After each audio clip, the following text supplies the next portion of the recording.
Kalau di Jepang itu ya, kalau saya bilang sistemnya jauh lebih bagus, Franky. Kenapa? Di sana tuh kebanyakan nggak ada nilai. Karena nilai itu membuat orang itu saling bersaing, sedangkan ke depan itu yang nilai itu tidak diperlukan. Jadi lebih diajarin bagaimana mereka tuh bisa berkelompok, kerjasama, bikin proyek bersama-sama, segala macam. Itu lebih applicable itu di dalam dunia nyata. Homeschooling menurut dokter lebih tepat nggak? Homeschooling itu adalah pendidikan darurat. Kalau memang itu tidak memungkinkan sekolah yang benar. Karena homeschooling itu cuma mengajarkan tentang kognitif. Orang sekolah bukan soal sekolahnya, tapi di sekolah dia belajar toleransi sama teman, belajar ikuti aturan, belajar untuk bersosialisasi sama orang, belajar untuk bekerja sama. Itu loh. Itu yang nggak ada di dalam homeschooling, Franky. Jadi dia berinteraksinya tuh kurang, Iya. menurut dokter ya. Iya, nanti kesuksesannya juga kalau menurut saya pasti beda.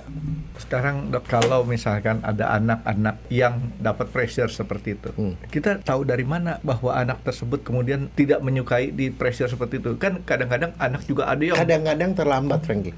Pernah nggak ngelihat yang anak yang begitu smart pada waktu SD, SMP, SMA, begitu udah dewasa, apatis, tidak punya inisiatif, nggak ada semangat segala macam, nggak jadi apa-apa. Itu hasilnya. Kan kalau anak-anak yang nilai ujiannya bagus, nanti bagusnya dia jadi pengajar kalau menurut saya. Pemahaman terhadap pelajaran ini bagus, nggak Enggak berkurang. juga, Franky. Kalau orang yang pintar-pintar jadi guru, itu belum tentu dia bisa ngajar, Franky. Belum tentu dia bisa ngajar, karena untuk mengajar itu punya ilmu yang lain lagi. Ilmu untuk bagaimana caranya mengajarkan. Banyak orang yang begitu pintar tapi ngajarnya kagak bisa Tidak dimengerti. bisa berkomunikasi.